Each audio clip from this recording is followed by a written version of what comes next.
All right, you ready to load? Yeah, is this all you're going to have for your class? I don't know. I just feel like I'm forgetting something. Oh, yes, I'm going to start loading. Yeah, I don't know if it's got the room. Yeah, I'm worried about that. Oh, no!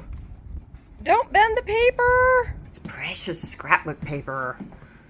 Well, fortunately, the class is real close to where we're parked. So if I need to run home and get something, I can. Yes. Or if you need to run home and get us something, I can. That's the way it's going to be, yeah. All this for one little BUJO.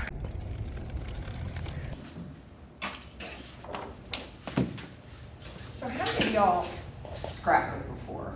And if you don't want to get addicted, now is the time to leave. Okay, I am beyond passionate about this. This is like I love doing this kind of stuff. I love memory keeping. I love tracking stuff.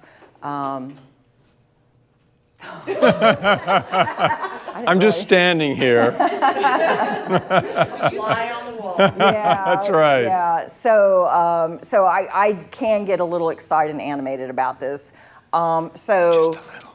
what is bullet journaling? I'm going to do probably a quick 10-15 minute overview, and then we're just going to get right into it. So I can't explain what bullet journaling is. All right, so we all know what scrapbooking is right here, and you've got the pretty little book, and this is empty. This is my attempt at scrapbooking. At least I got the book, and this was like 10 years ago. So that is the traditional scrapbooking. So then you go on the other side of the spectrum of memory keeping, and that is, you know, back when you were a teenager, Dear Diary. Today, you know, I went to this class with this strange obsessive lady who loves, you know, bujoing, whatever that is. So you can do that. And so I failed miserably at that. I've always failed at diaries and journaling. So then there's the planning. So I love planning. And I'm okay at writing things up on a wall calendar, but keeping up with it and remembering to do it. There's just no motivation for me to do that. So I kind of failed at that. So 4 years ago when our granddaughter was born, our middle granddaughter, our daughter does bullet journaling. And I was watching her do it. And I said, what are you doing? And she said, I'm bullet journaling. Well, I actually went beyond that. And I kind of looked at it about 5 or 6 years ago. I was like, yeah, that's not for me. And then I was watching her doing it. And now that I understand what it is, it's like, okay, this is super cool. Okay, so bullet journaling is whatever you want it to be. It's not like scrapbooking where for me, there's a lot of pressure to make that page or that spread look perfect because it's going to be handed down from generation to generation for generation. Probably when I die, these are all going to go in the trash. I don't know. I mean, our grandkids love going through them. I put a lot of hidden Mickeys in there, so they look for pictures of them and the hidden Mickeys. It is nice to be able to spread out, you know. Bullet journaling to me is a hybrid of scrapbooking, of journaling, and of planning, and putting it all together. And then it's whatever you want it to be. And it doesn't have to be perfect because it's yours. It's a great way to remember, what did I do that day? Where did my day go? Everything goes in the journal. And it doesn't have to be perfect. It's whatever you want it to be. So for example, this was 4 years ago, my very first journal. You don't need to record this, David. Oh, it's all going in. I can edit later, right? Yeah, you better. So this was my very first spread. Okay, it's hideous, I know. All right, and then I got adventurous because I started playing around with different formats, and then I went to this. A little bit better. I'm playing with stickers now, some colored markers. And then I found this format, and I'm starting to doodle. Okay, this is week 3. All right, not the best. And then it just keeps going. Oh, this was when I did my colonoscopy. So. All right, I may edit that one out. Yeah. Like, oh, I attempted at the Dear Diary. Okay, that worked this 1 month, and then that was it. So every week I started, and I totally messed this up. And there's not a single spread in here that there is not a huge mistake on. And it just keeps going, and I just tried different formats and stuff like that. Okay, so there's the thing called junk journaling, and that's where you get, like they call it ephemera. You know, like you get stickers or your badge, and you can put your badge in there to remember your time here. Popular in the planning world, and this is David's, is what they call a disc planner, and it has a disc bound on here. Pros and cons. The nice thing is you can, if you want to move pages around like a 3-ring binder, you can do that. If you have park maps, we'll punch the maps and put them in there. The biggest downfall to this is you have to have a special, what's called a mushroom punch. But what's nice is the pages generally don't rip, but you have to be careful on how you pull them in and out. So you could literally just take this and then just pull it out and then just...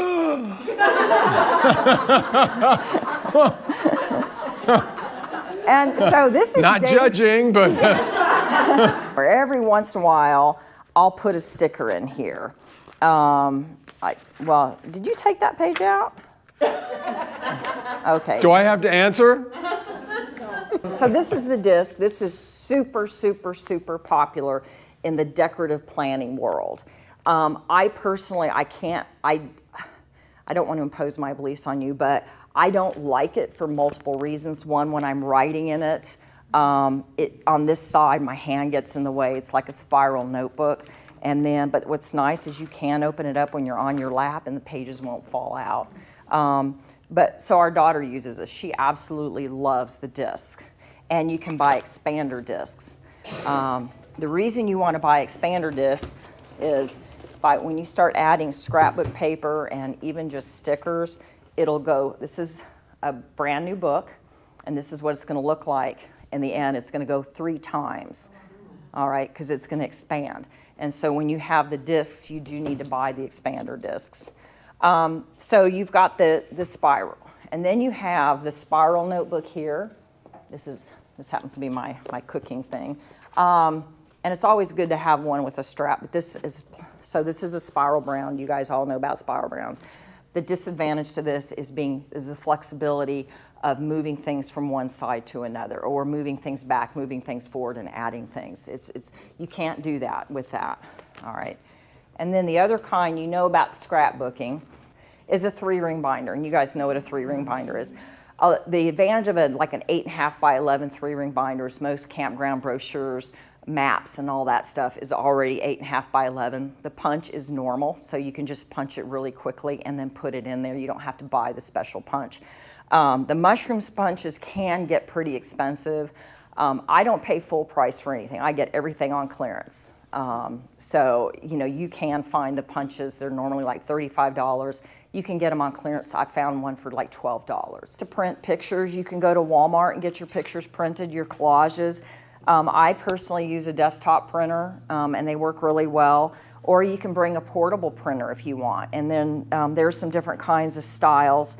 You get the Polaroid, but those are really thick, and I tried that, and they're just too thick and clunky. There's the ink kind. There's different ribbons and cassettes. They can get expensive, and that's one more thing to have in your RV. So that's why I like using the desktop printer or going to Walmart. But I'd say the first 2 years I just got all my pictures printed at Walmart. Stickers. There's different. So you can get stickers in the store like Hobby Lobby, Michael's, or Joann's. And Happy Planner is probably one of the most popular ones. And then you can't buy these anymore. These used to be Michael's, and then there's also Paper Studio, which I didn't bring. Again, the sticker books can come up to like $20, $22. I don't pay full price for anything. They have to go on sale. Like this sticker book was on clearance for $5 or $5.49. And then I think there's an extra 10% off on top of that. So I'm always going to the clearance section and looking. So you can get into this. You don't have to spend a lot of money to get your stickers and sticker books and stuff. It doesn't have to be perfect. Okay, I used to be super OCD and measure everything down to the 1/2 millimeter, and I don't do that anymore. I just make my templates because I don't have time to draw, count the dots and everything. But good question, thank you.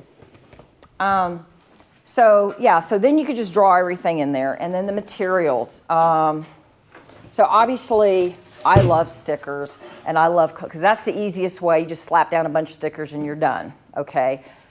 Scrapbook paper. So the problem with stickers, though, as an RVer, I always like to decorate where we're going. If we're going to the mountains, if we're going to the desert, if we're going to the balloon fiesta, if we're going to the beach, you can't really find stickers for that. And you can buy those specialty stickers, but then they're $5. Well, for $5, I can buy a whole sticker book for that, okay? Yeah, so stickers and scrapbook paper. I like scrapbook paper because you can find specific paper for your needs. Like, you can't find big truck paper for the rally, but I found this because we're in Kansas. It's in the fall and it's got trucks and it's just really cute. So when I go in and I go to scrapbook stores, I'll look for paper that I like, and then and then I'll just cut it out and use that for a sticker.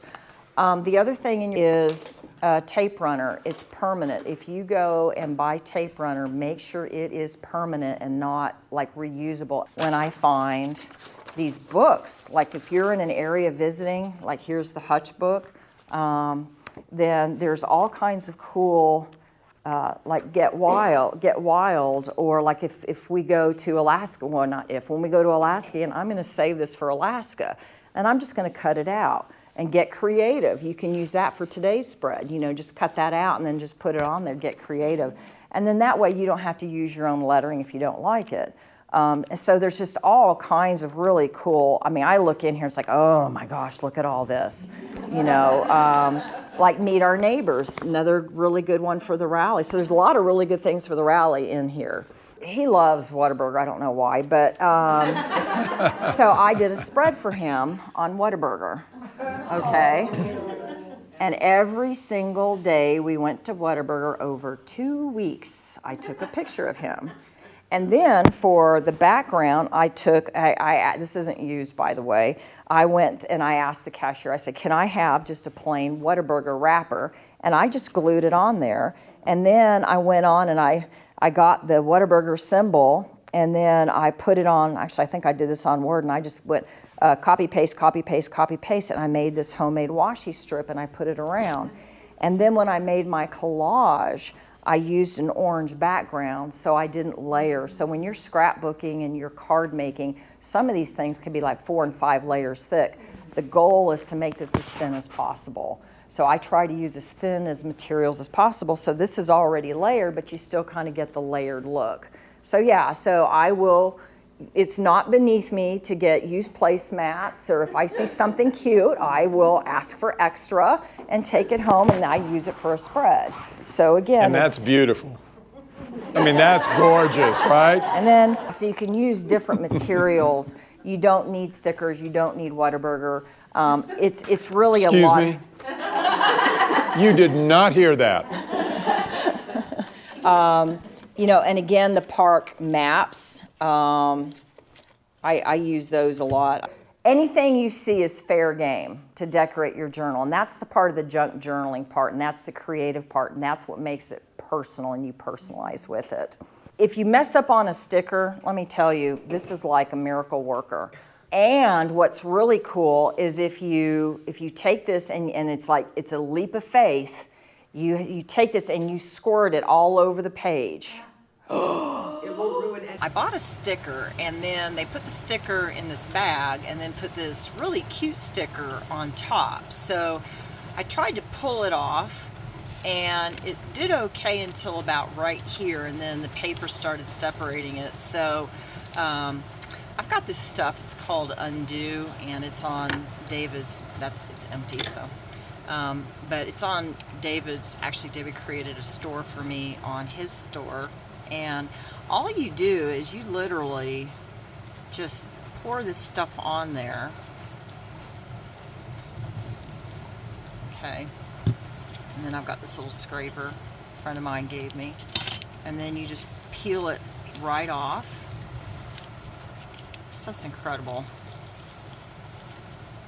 It's kind of got a little built-in scraper. All right. So then I'm going to blow on it for a little bit and let it dry, and then I'll show you what happens next. So that was like maybe 20 seconds ago, and you can see it's already starting to evaporate. And unlike Goo Gone, it's not greasy, but this is what is the most amazing thing, is it still has all the adhesive left on it. So it is just like a sticker. Now this is release paper, and I'm going to put this on here, but so yeah, I mean, it's a sticker now.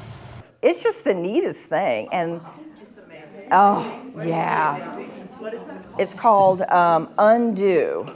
David was nice enough to give me a little shelf on his Amazon store thing, and a lot of my bullet journaling supplies are on there, but it's called Undo. And this stuff is just awesome. The other thing that I think is important to have, and it drives me absolutely nuts when I'm watching these professional bujoers, and they're cutting all their stickers up and they're using regular scissors, because then all that adhesive gums up on there. These are Walmart's. They're non-stick scissors, and they are fantastic, and you hardly ever have to clean them. So when you're cutting washi and stickers, they come in the small and they come in the big. These are a little expensive. They're like $7, and the big ones I think are like $10 or $12. But I think this is almost an A item for me. But you can get away with it, but then you just have to keep cleaning your scissors. Okay. The reason why you decorate it is because it's pretty and it makes you want to go back and write stuff in. That's the whole purpose for decorating it. It incentivizes you to go back and write stuff in. And then what I like to do is, if we're someplace, like here we went to Wrangell Island, I use washi tape, and I say, this is where we're in Wrangell for this amount of time, and big picture, so I can kind of see what we did. Here's the weekly filled in. So you've got Monday, Tuesday, Wednesday, Thursday, Friday, Saturday. And then I just bullet what we did for that day. It's just very generic. It's not noun verb. Sometimes it's just a list. And then you can go in and do the memory spread. So here's an example with the lines. I had to go in and draw all the lines. But I just took some scrapbook paper, and then I put a piece of lined paper in here, and I just put the pictures around, and I just journaled. This is where I actually journaled and wrote some notes of where we went. And then this is where I used a park map. Okay, and then the gel pen. I think I used a gel pen on this one. I can't remember. So this is a weekly horizontal right here. And he's got his chicken scratch, but he does use different colors, right? And so this is good. This format is good. So if you do want to journal for the day, you can put some pretty stickers and washi just around it. And then, or if you want to section it off, you can put this section and put bullet points. And this is what I need to get for today. This is really good for faith planning. What I've seen a lot of people do is they will put their Bible verse right here, and then they'll journal about the verse. So this is a really good format for faith planning.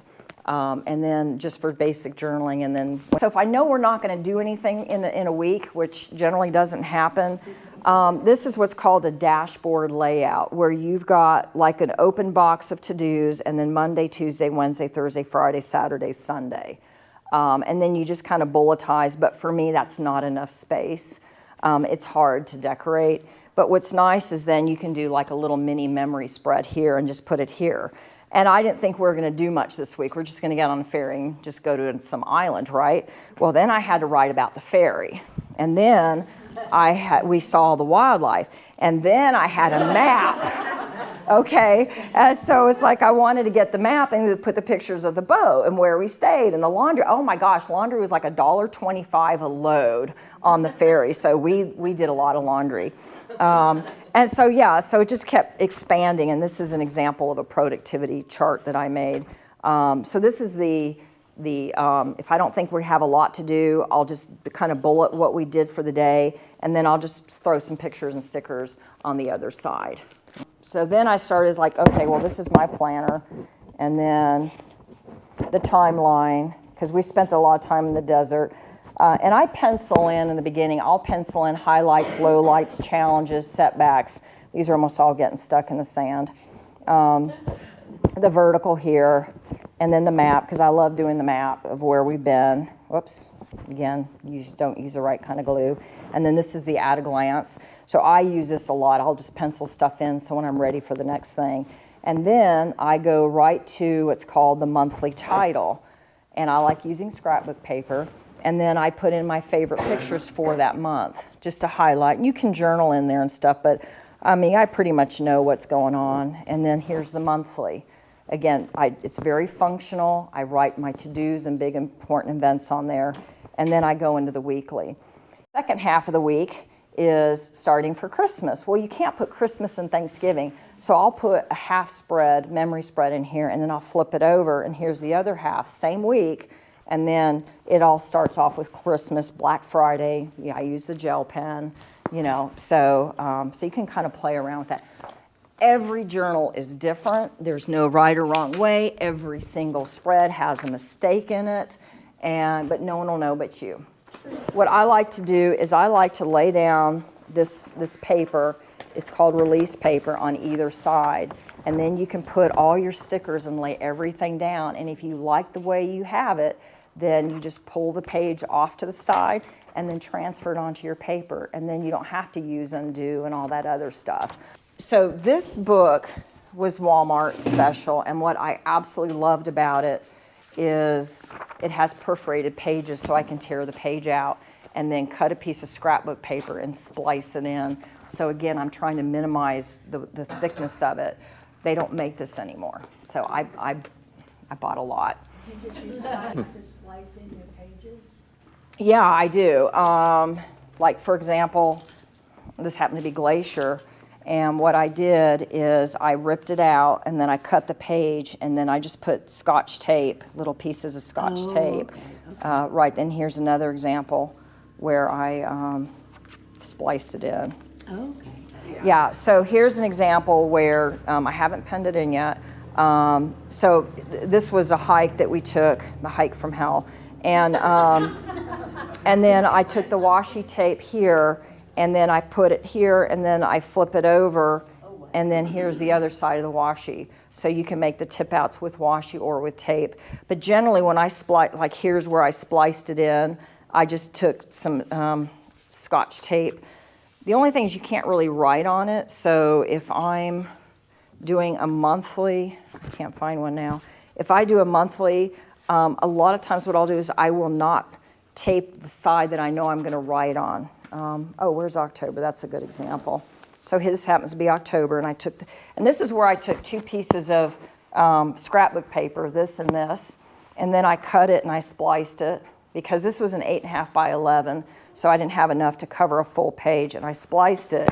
And then when I drew in my monthly, here's the splice right here. I am not going to Scotch tape this side until I'm done, because then I won't be able to write in it, because you can't write over the Scotch tape. So that's how I did that. You can buy that same book. You can buy it like a company called Archer and Olive or Scribbles That Matters. The paper is like really, really nice and thick and silky, and it doesn't bleed, and it's so luxurious, but it's also $80. Yeah, so you can spend a lot of money. I can't draw. And that's why I love scrapbook paper, because I'll see paper and I was like, oh, stickers. This is cute. So I'll just take it and I'll cut it out and I'll glue it in and use that. Instagram is great because you can just flick through there and look at all the different kinds of spreads, different kinds of trackers, get inspiration for how to lay down stickers and how to decorate. And then the memory keeping, you just slap some stuff down. So how to get started, I always start with the washi, and I've got a list here. Starting your spread, the first thing I do, I'll pencil in all my tasks. I'll draw the week, and then I'll pencil in all the tasks. And if it's something major, then I'll put a box sticker on there. You just draw a box, okay? And then after I'll do that, and I lay down the washi, then the best thing to do is when you're laying down your stickers or ephemera, okay? And when you cut something out, this is ephemera or stickers. Go biggest to smallest, because if you go smallest to biggest, then you'll run out of room. So it's easier to start with something really big. and then go smaller and smaller. And then the other part is, if you do something big on one side, do something big on the other side to balance it. If you put a blue sticker on one side, put a blue sticker on the other. And it doesn't have to be symmetrical, it doesn't have to be perfectly diagonal, and then that way it just looks more balanced. And again, if your planner is pretty, you're more likely to go in and write in it. And that's the only reason you do it. Okay, so New Year's resolutions. How many people do New Year's resolutions? No one's really? Okay. I don't either. But what's so cool about this is if you mess up a week, you just flip it over and you have a blank slate and you start over. Because it's fun to go back and look at. I mean, I should just throw this whole book away. I mean, come on. It's like, okay. You are your own worst critic also. Yeah, this is my first monthly spread. All right, come on. Is that ugly or what? All right. That's hideous. It's embarrassing. The handwriting is horrible. I used a pen. And then this, okay, it's just like, really? All right. And then it's like, so this is, what, February, and I started in September. It's looking better. It's looking more organized, you know, and every time you look at something, okay, I like that, I don't like that. I am getting into stamps. I just bought a couple of stamps, and I'm just figuring all that out. And the reason I'm looking at stamps now is because it lessens the thickness. So you can see where I took the animals, and I just put some stickers around the animals. Just, again, instead of just slapping the picture down, if you just put a few stickers on there, it helps to, again, soften the edges on there. The Scrappy Wife, her memory spreads are really good about teaching how to balance and do and softening the edges. Here was a map, and I just took part of the map and I cut it out, and I just kind of layered some of the pictures and put it over there. So again, it's just not so stark and harsh. How do you make Save the sticker. Thank you. Oh, and that was a good sticker. And so for example, I use stickers for inspiration for a spread. So I didn't know how to do, so we kayaked in this canyon, and I didn't know how to do my memory spread, so I found the sticker, and I'm basically duplicating this sticker and then putting all my pictures on it. And if you don't know what you're going to do, I don't put in like this week. I haven't put it in yet. This is what not to do. So I don't have a lot of decorations, but it's pretty enough for me to go back and do it. And then if I have some blank space, I'll put a picture in there. I'll put some stickers in there to fill it in, just to again, fill it in. So if you don't have a lot to do, that's okay, because that's what stickers are for. Okay. You can just get a whole sticker book of words like, nope, don't like that, I hate adulting, and you just slap it in there if you have a bad day. Some people will have a section in the back of their journal, and it's called like a brain dump or something, or just a vent. If you just say, oh, I had an awful day and I fell in the mud, or, you know, and you want all the happy stuff, you know, kind of in your journal, but you still need to just vent, you can have like a vent sheet on the back. Or use your planner as a planner for meal planning. What did you eat? For tracking things. Am I drinking enough water? Am I doing steps? Do you track how many steps you do in a day? Journal it, chart it out, put it in a chart. And if you do something like if you hit your 50,000 steps in a day, give yourself a cute sticker for it.